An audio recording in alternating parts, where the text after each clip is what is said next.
one of the first things we got to do is we've got to get committed. Okay, there's a big difference between involvement and commitment, and there's this great little analogy that sums it up pretty cleverly. If you're having breakfast, if you're having a traditional American breakfast, you know, like having bacon and eggs, right? In that scenario, um, who made the commitment? Who was involved, right? If you look at that, the chicken makes a contribution. You know, they're involved in breakfast because you get to have eggs. But if you have bacon or sausage, the pig is actually making what? He's making a commitment because there's no coming back from breakfast if the pig is gonna engage in that scenario, right? He's got to give it up. And so, I'm not trying to scare you. I'm not trying to be hyperbolic, but I am trying to help you understand that um, if you think about some of the people who've made the most impact in human history, a lot of times there are people who did not actually live to see the fruit of their labor. And so you have to understand that if you're going to fight or pursue anything, is that depending on what you're fighting for, you may have to give it up uh, in order to see that mission or see that goal realized. And so I'm not trying to scare people. Um, I'm just trying to be real. You got to get committed. All right, number two, get educated. Okay. Um, there's a great saying that says, you'd rather keep your mouth shut and have people assume that you're a fool than to open your mouth and remove all doubt. Right. So um, get educated, get accurate information, pursue the truth. Okay.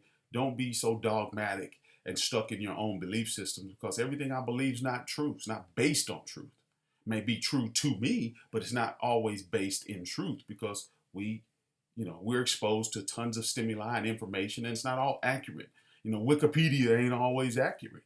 So uh, pursue truth, uh, be educated, know what's going on with the issues, so you can speak intelligently and articulately about the issues when you encounter ignorance, because you will encounter ignorance.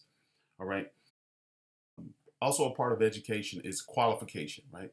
You need to go out and qualify what's happening, qualify who's already playing the game. You may not have to recreate the wheel, right? There may be groups and organizations out there that are doing what you want to do, making a contribution in an area that you want to make a contribution. So you may not need to start your own foundation like I did. You may just jump in with somebody else.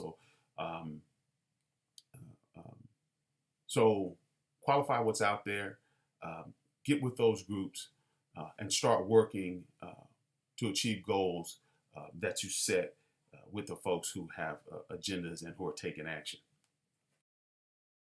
I think the next step is to develop a plan. Okay, what does that mean? Create a blueprint, create a map. Okay, um, a lot of times we go out and we start taking action and we don't have a clear destination and where we want to go. I'm real big on goal setting. Okay, it's a skill that most people don't have. We don't teach it in school. And if you're not pursuing personal development and self-help information, you won't know how to set goals. So you need to develop a plan, set goals. With regard to the police brutality issue that is at the top of my list right now, um, uh, I have kind of a list of things that we want to try to achieve, right? We want to improve communication with our police. We want body cams on police. We want better community representation of from the police and where they police. If you're policing in a overly a demographic that's mostly African Americans, then we need to seek to make sure there's representation from the African American community. If you're working in a Hispanic community, you need to have officers who are Hispanic. Um, uh, there just needs to be diversity there that helps with empathy and education, and helps the officers to serve that community. You can't serve a community if you're not interested in developing connections and real relationships with that community. Um, better training.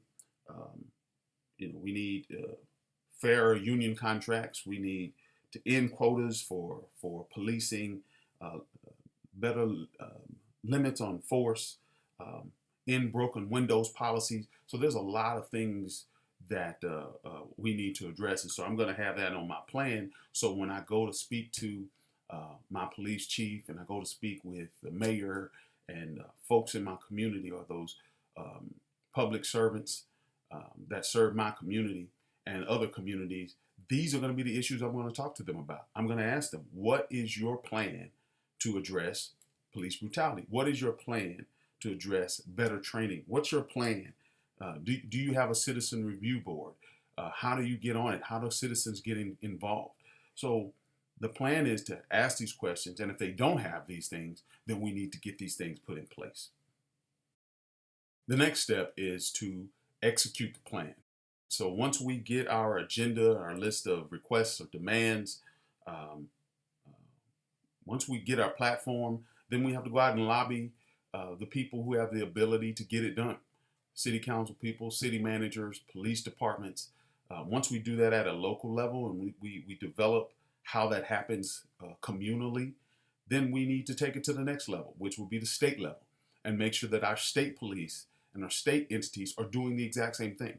And then the federal level, that our federal government and our federal elected officials and entities are doing the same thing. So we simply rinse and repeat. So that's pretty much it, I guess. Is that it? 1, 2, 3, 4, 5.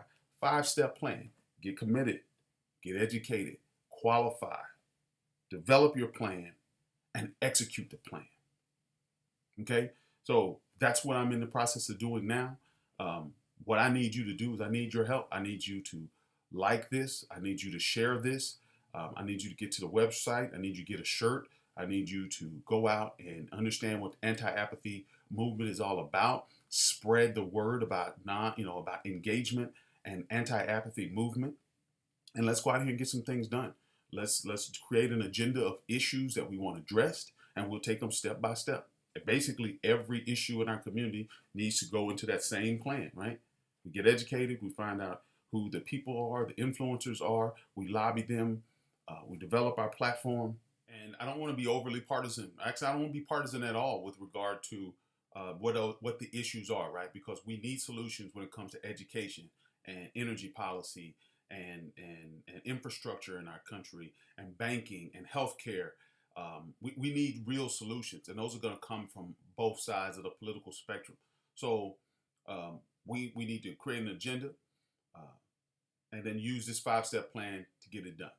All right. So, like I said, hit me up. Please share. This isn't going to work without you. So let's get to work. Thank you.